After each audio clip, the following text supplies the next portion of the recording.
គាត់បានបង្រៀនយើងអំពីរបៀបនៃការដឹកនាំទីផ្សារគឺតាមផ្នែក digital របស់យើងសម្រាប់មើលឃើញថាបច្ចុប្បន្ននេះគឺជំនាញ digital បើសិនជាអ្នកណាមួយដែលគាត់អាចចេះទៅនឹងការធ្វើទីផ្សារបែប digital គឺធ្វើអាជីវកម្មមួយនោះគឺកាន់តែរីកចម្រើនជាងមុនក្នុងវគ្គដំណើរទាំងអស់ហ្នឹងគឺសុទ្ធតែជាមេរៀនដែលល្អមែនទែនតែម្ដងហើយអ្វីដែលខ្ញុំចាប់អារម្មណ៍ហើយក៏បានចូលមកប្រើប្រាស់នៅក្នុងអាជីវកម្មរបស់ខ្ញុំចង់គឺតកតងជាមួយនឹងគម្រោងអាជីវកម្មគេហៅថា business canvas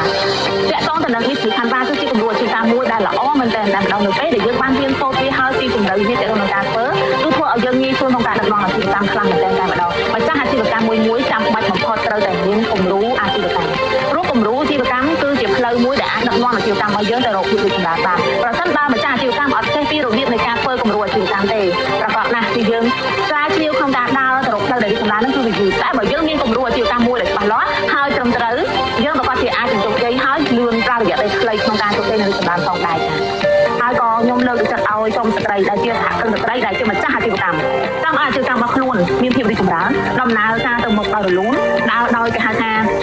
មានភាពច្បាស់លាស់ខ្សែសង្វាក់ផលិតកម្មទាក់ទងនឹងការធ្វើទីផ្សារបែបត្រឹមត្រូវកុំភ្លេចឲ្យសោះចុះឈ្មោះចូលរៀនវគ្គកម្មវិធីគម្រោង idea ព្រោះវគ្គកម្មវិធីមួយនេះគឺបង្រៀនលម្អិតតែម្ដងទាក់ទងនឹងរបៀបនៃការធ្វើទីផ្សារបែប digital ដើរឲ្យទាន់សម័យកាលទៅអាជីវកម្មរីកចម្រើនហើយមានភាពនឹងនងផងដែរចា៎អរគុណ